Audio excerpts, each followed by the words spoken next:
irrespects the second step, which flows naturally from that state of quiet remembrance, is to consciously and deliberately fortify your inner castle. You have lingered in the presence of the divine, and your heart is soft, open, and receptive. This is the most potent moment to build your spiritual defenses for the day ahead. The world outside your prayer space is not a neutral territory. It is a battlefield of distractions, anxieties, temptations, and negative energies. To step into it without protection is to risk having the serenity you just cultivated shattered by the first harsh word, the first piece of bad news, or the first wave of worldly worry. This is why the Prophet Muhammad, peace be upon him, taught us specific adhkar, specific remembrances and supplications for the morning and evening. These are not mere rituals or repetitive phrases.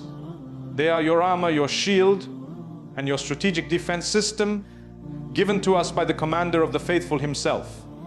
Think of your soul as a fortress.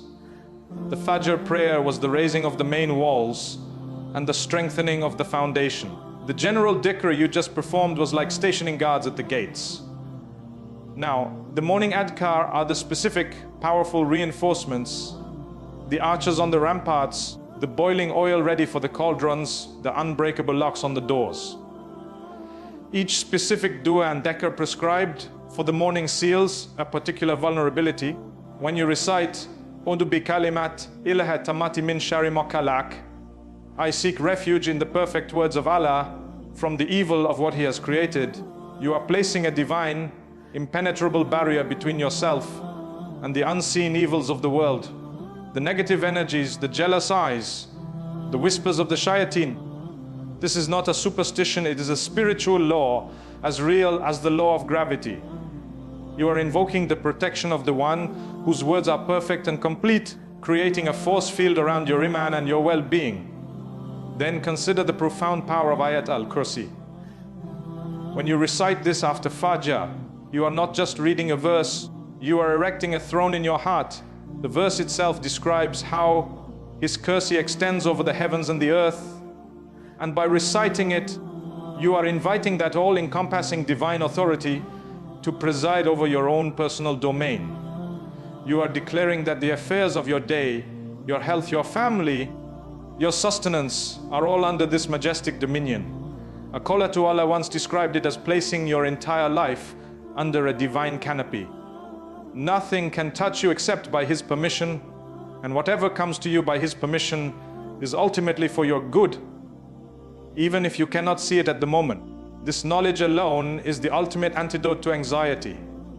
How can you be chronically worried when you truly believe you are under the direct, active, and sovereign protection of the Lord of the worlds? Furthermore, the adhkar include profound supplications for our specific human needs. When we say, Allahumma inni azaluka liman nafiyan wa ala rizqan tayyiban wa amalan mutakabalan, Oh Allah, I ask you for beneficial knowledge, wholesome provision, and accepted deeds. We are setting our intentions and our aspirations for the day at the highest possible level.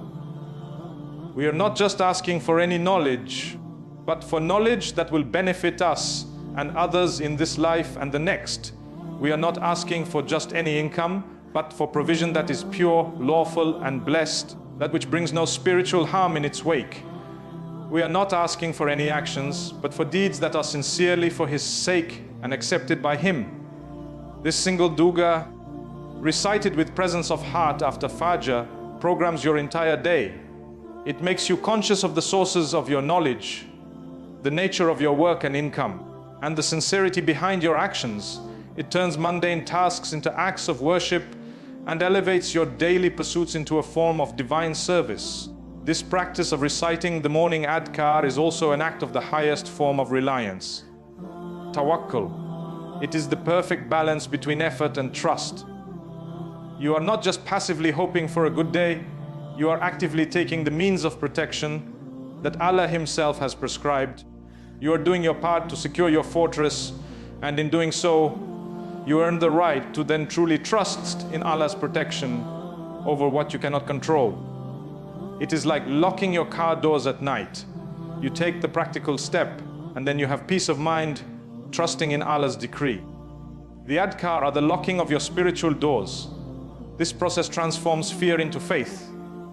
The worries that once plagued you about your health, your children, your future, begin to lose their grip on your heart.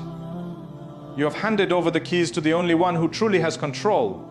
You have done what was asked of you, and now you can walk into the day with a heart that is light, a spirit that is guarded, and a mind that is focused, ready to face whatever comes, with the unshakable conviction that your Lord is with you, protecting, guiding, and facilitating your affairs. This is the profound, tangible peace that comes from having a heart that is truly fortified.